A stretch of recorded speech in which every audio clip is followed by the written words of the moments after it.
Bismillahirrahmanirrahim. Assalamualaikum warahmatullahi wabarakatuh. Alhamdulillah, ketemu lagi dengan saya di kelas perubahan. Bagaimana kabarnya? Sehat semua? Alhamdulillah, hari ini kita akan belajar mengenai interaksi sosial, ya. Untuk tujuan pembelajaran kita hari ini, yang pertama kita memahami apa itu interaksi sosial, yang kedua memahami syarat-syarat apa saja dalam interaksi sosial, terus bagaimana bentuk-bentuk interaksi sosial. Oke, kita mulai ya. Apa sih sebenarnya interaksi sosial itu? Ada yang tahu?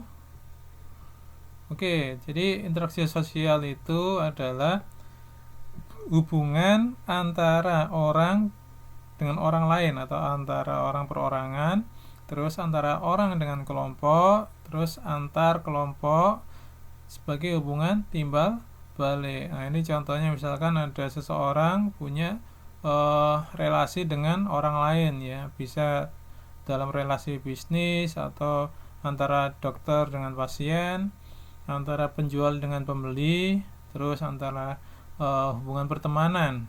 Nah, jadi ini adalah bentuk hubungan antar perseorangan. Berikutnya antara orang dengan kelompok. Contohnya apa aja misalkan? Orang dengan kelompok. Pertama misalkan sopir bus dengan penumpangnya, itu juga orang dengan kelompok. Terus direktur dengan karyawannya, terus ayah dengan keluarganya. Ya, itu contohnya. Terus berikutnya hubungan kelompok dengan kelompok yang lain. Ya, jadi hubungan sebuah kelompok dengan kelompok yang lain. Bisa hubungan organisasi dengan organisasi yang lain. Misalkan apa? Organisasi Karang Taruna, ya. Terus ada lagi perusahaan A dengan perusahaan B, kerjasama juga sekolah dengan sekolah yang lainnya. Habis itu klub sepak bola, adanya pertandingan. Nah, itu juga interaksi sosial. Sebenarnya apa tujuan interaksi sosial gitu? Nah, tujuannya sebenarnya adalah untuk memenuhi kebutuhan bisa sandang, pangan, papan, terus aktualisasi diri, terus karena keamanan, pendidikan, kesehatan, dan lain-lain. Jadi tujuannya macam-macam, latar belakangnya itu. Berikutnya untuk syarat interaksi sosial. Syaratnya yang pertama adalah harus ada kontak sosial, ya. Contohnya apa? Kontak sosial. Bisa memberikan senyuman, ya, menggandeng tangan adikmu, habis itu memberi makan atau sedekah, menatap mata, itu kontak sosial, ya.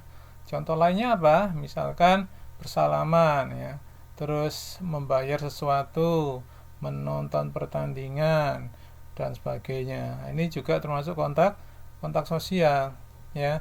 Ternyata tidak hanya kontak sosial, harus ada komunikasi, harus ada pesan yang disampaikan gitu, ya. Contohnya apa? Menyampaikan pesan itu. Ya, misalkan bertanya, ya, terus berdiskusi, habis itu menyampaikan ide atau pendapat, menelpon, ini termasuk menyampaikan pesan, ya.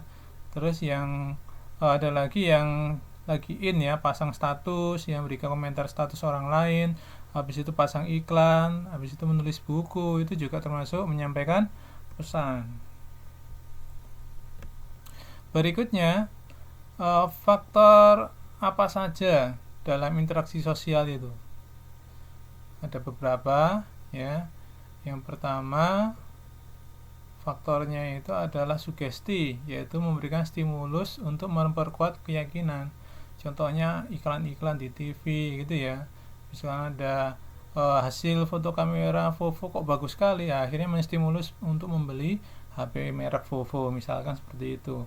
Terus imitasi, ya, menirukan tindakan seseorang, ya. Contohnya seorang anak melihat ayahnya lagi bersedekah, kemungkinan besar perilaku ayahnya ini akan ditiru atau imitasi oleh anaknya.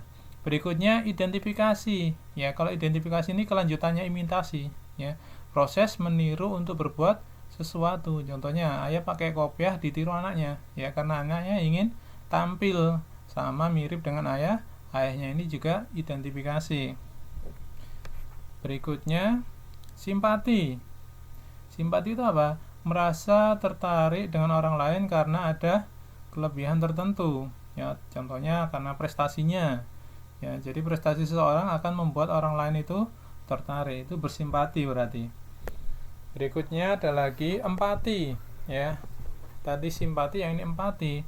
Apa itu? Memposisikan diri sebagai orang lain karena kisah hidupnya. Misalkan ketika kalian melihat pengemis langsung terus merasakan bagaimana kalau seumpamanya jadi seperti dia. Nah, muncul rasa belas kasihan, akhirnya terjadi empati.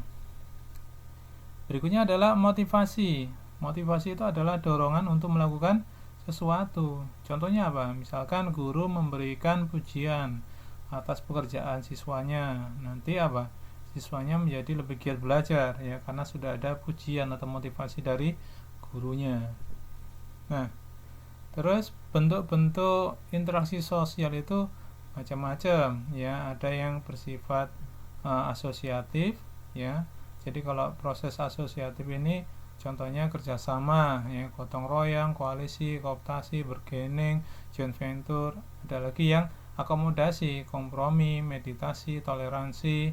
Habis itu asimilasi, menyampaikan sikap mental. Terus akulturasi, menerima unsur kebudayaan asing. Terus ada lagi bentuk melalui proses disosiatif, ya, misalkan kompetisi atau persaingan. Terus kontroversi, menentang secara sembunyi untuk menghindari konflik terbuka. Habis itu konflik, adanya perselisihan dari beberapa pihak. Nah, ini juga termasuk proses disosiatif. Oke, hari ini cukup sekian, ya. Saya akhiri, kurang lebihnya mohon maaf. Wassalamualaikum warahmatullahi wabarakatuh.